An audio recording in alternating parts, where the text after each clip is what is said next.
ang program ko ay gabi, 9 p.m. to 12 midnight.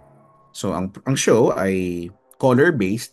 May mga tatawag to share their basically problems, ganyan. So, okay, may kausap ako on air. Mm. Wala nang ibang tao, ako na lang dun sa booth. So, while doing the show, dun sa poste na yun, na pinaniniwalaan nilang parang portal daw, yun yung kwento-kwento. Okay, okay. Ito na, nakita ko, solid ko siyang nakita na shadow lang siya, figure, itim, sumilip dun sa right side.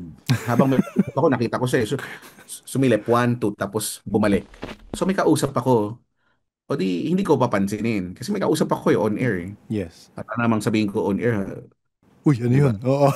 May nakita ako. Oo. Eh, hindi nga, di ba? Nagtatrabaho. Di nawala na, medyo nawala na siya sa isip ko, no? Kasi nga, nagsusulat na ako ng, ano, ng mga commercial logs, ganyan. Wala na akong caller. Maya-maya, umulit-ulit, pero doon naman sa left side naman nung poste na yon, sa Oo. kabilang side. Kabilang Gumanon side. ulit siya, umulit siya, Mm. sumilip, tapos bumalik din ulit.